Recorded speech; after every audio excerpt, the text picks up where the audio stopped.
Welcome to the Korea Pro Podcast, your weekly guide to understanding the most pressing and complicated developments shaping South Korea. We're your hosts, Jeongmin Kim, John Lei, and Joon Ha Park of Korea Pro. Go beyond headlines as we explain not just what happened, but also what really matters and why it matters. If you monitor South Korea for work or just trying to keep up, you're in the right place. This is the Korea Pro Podcast. Welcome back to the Korea Pro Podcast. Today is November 13th, Thursday. We are recording around 5 p.m. Thank God it's almost Friday.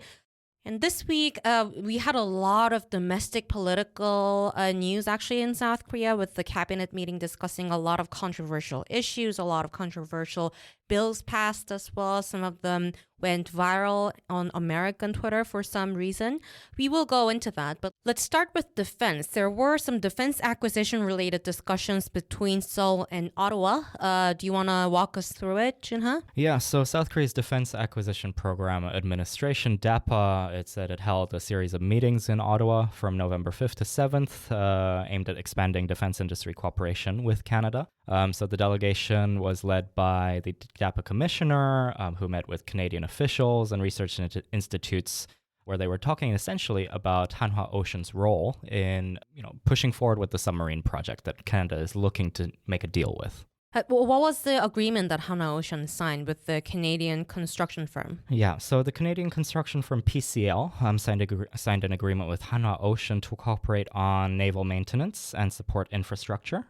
So Hyundai Heavy Industries, they also signed a memorandum of understanding with Celestica to jointly develop maritime defense technologies.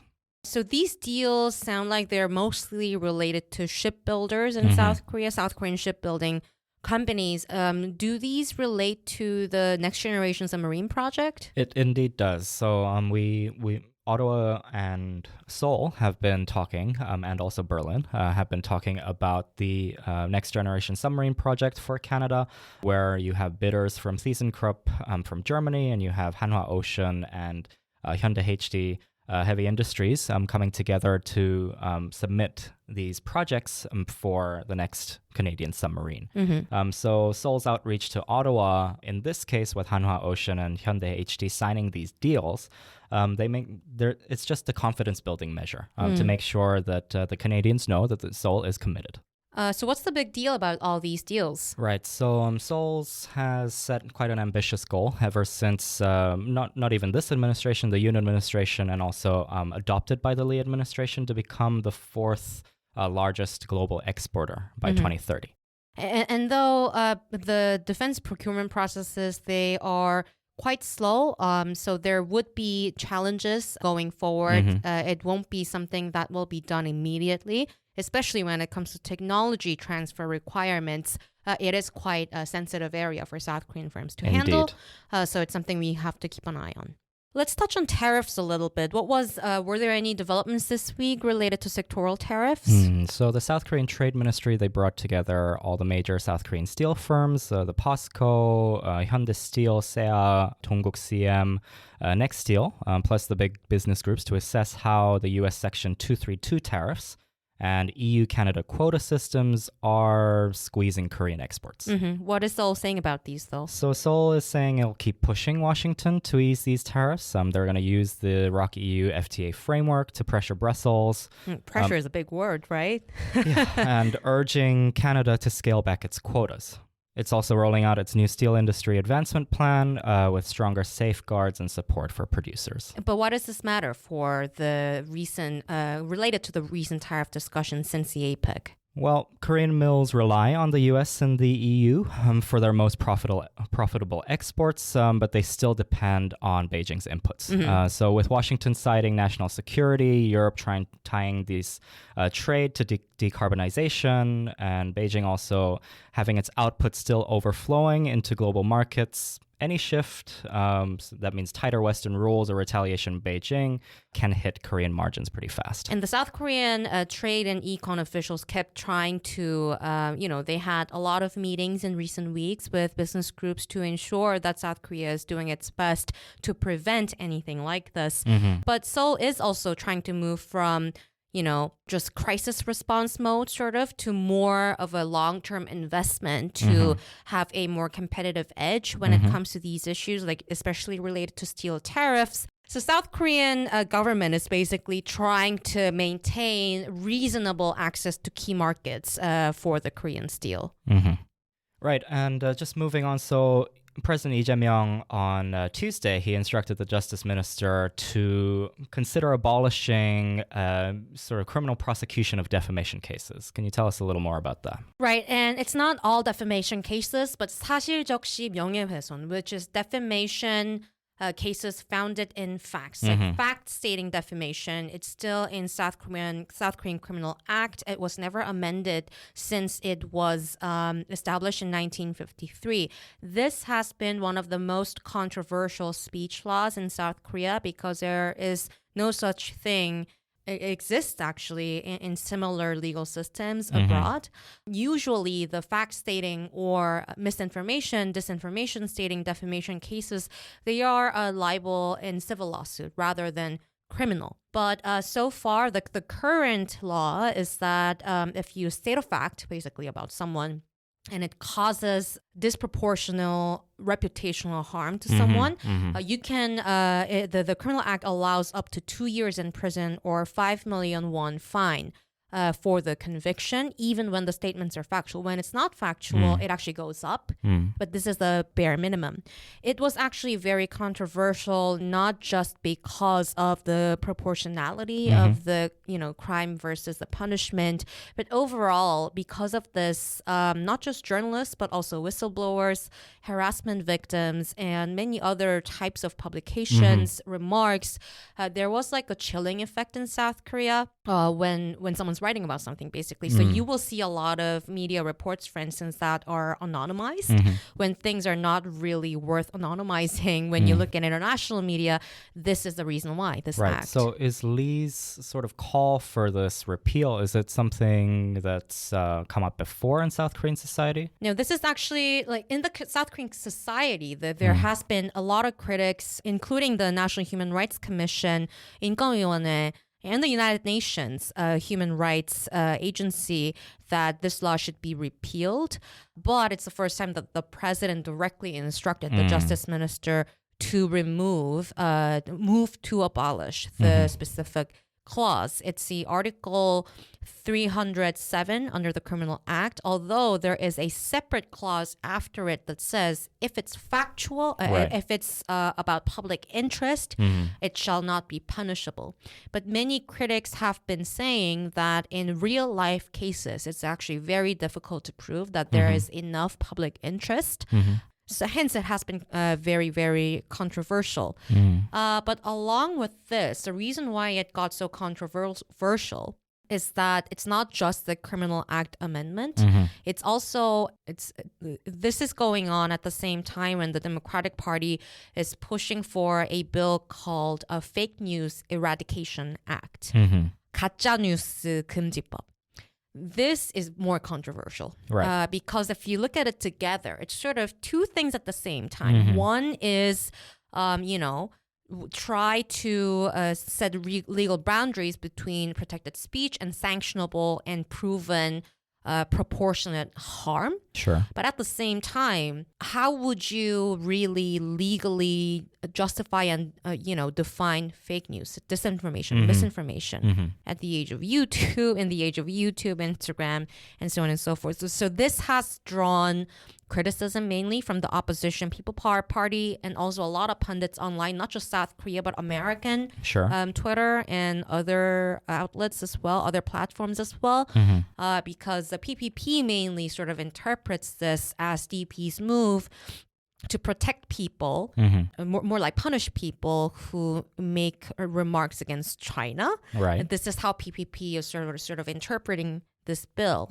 But DP is saying that no, this is not specifically about just China. It's about, how Lee actually framed this is, in any discriminational remarks based on race, gender, and disability, there should be harsher punishments against that, and there should be fundamentally legal basis for that. Right. But it will be very difficult to actually define it. Right. So much for an anti-discrimination law. And just moving on. And I just mentioned 5 minutes ago that the potential amendment to the Criminal Act, it will be welcomed by critics of the defamation by stating facts sort of clause. But then this bill about fake news censoring, this will actually create a similar chilling effect that we saw with the criminal defamation cases. Absolutely. Let's move on to NDC. Yep, so South Korea confirmed its 2035 NDC emissions target, committed to cut from 53 to 61% of greenhouse gas emissions, which is based on the baseline of 742.3 million tons of CO2 established in 2018. So this is when I was writing this lead, it's actually really, really complicated unnecessarily. It basically means the target went up. Yes. Is what it means. When we say 53 to 61%, it does not mean that the 2018 target was 15%. It means that South Korea aims to cut up to 61% in the range of 53 to 61%. And the 2018 net emissions as 100% means that that's just the baseline when we calculate this. So bottom line is the target went up. Right. And South Korea aims to... It basically just means the South Korea government has committed to contribute more to curbing global climate change. And there were industry groups that were very concerned looking at this. Right, so they immediately framed this as sort of a competitiveness risk. So a joint statement representing 14 major business associations, so that includes steel, chemicals, cement, autos, trade, energy, what have you, warned that a 53 to 61% cut is a significant burden for them. So given that they have a core decarbonization technologies that are not yet commercialized, global economic conditions are still volatile, and there is still the uncertainty of U.S. tariff policy. Yeah, I mean, to be fair with the industry groups, it is a competitiveness risk because this is a major uptick compared to what they actually wanted. If we look at previous NDC meetings, there were 4 different options that they were considering. And the lowest version was 48%, which was what the industry groups suggested, said the government. But afterward, the industry groups also issued a statement saying that even 48% is mighty high. And the pushback, it actually did intensify further because it seemed like it's a big jump from what they initially suggested. It is true that there would be a lot of risk for especially smaller companies that rely a lot on coal. But for bigger companies who have the bandwidth to, adjust quickly, this might actually be an opportunity for them because it's not just South Korean emissions target. It also relates to, European incentives and also subsidiary and, regulations related to emissions target. And so if they can invest quickly and predictably into sectors that they can sort of shift to, like hydrogen, clean power deployment, nuclear power, whatnot, they could actually get something out of it. Looking to stay informed about South Korea's fast-evolving political, business and cultural landscape? Join us on Korea Pro, the go-to resource for in-depth analysis expertly curated by top-tier professionals.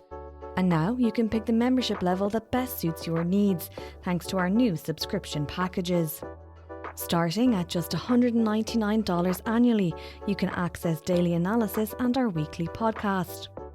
Or try our premium membership package, which offers additional perks such as executive briefings, monthly reports and forecasts, networking receptions and event opportunities, as well as much, much more. To find the best fit for you, just head to signup.koreapro.org and become a member today.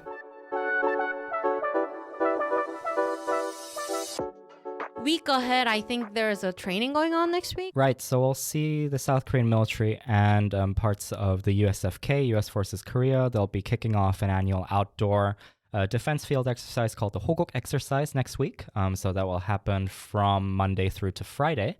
It's basically was an exercise that was canceled and delayed because of the APEC summit.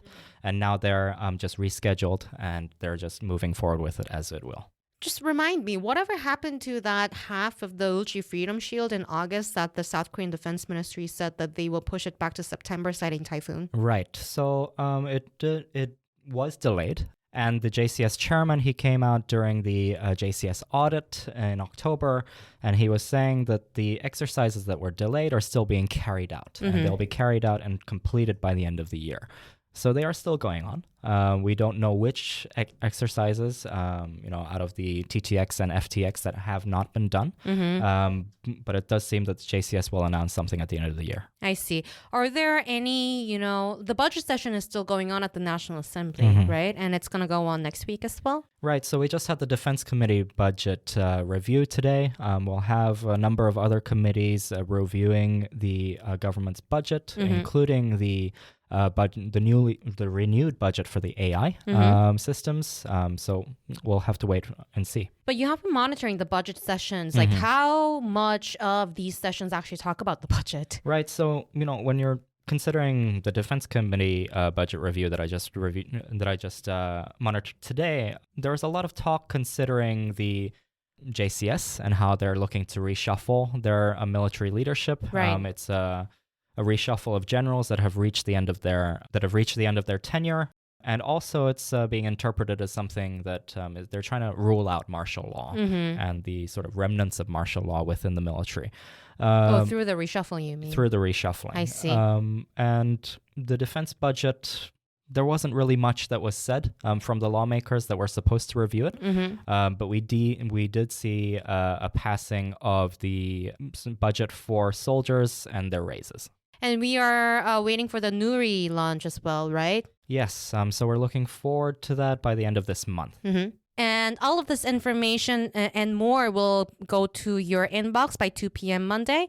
So if you want to know more, please subscribe. Have a good weekend. And that's a wrap. Thanks for tuning in. If you want to know more, sign up for our daily executive briefings. We'll brief you on all you need to know from the past 24 hours and why it matters, delivered to your inbox every morning. If you want to stay ahead of the curve, sign up for Korea Pro to get a full package of insights, from daily expert analysis to profiles, month in review, week ahead, and more. And until next time, I'm Jeongmin Kim. I'm Joon Ha Park. And I'm John Lee, and we'll see you next time on the Korea Pro Podcast.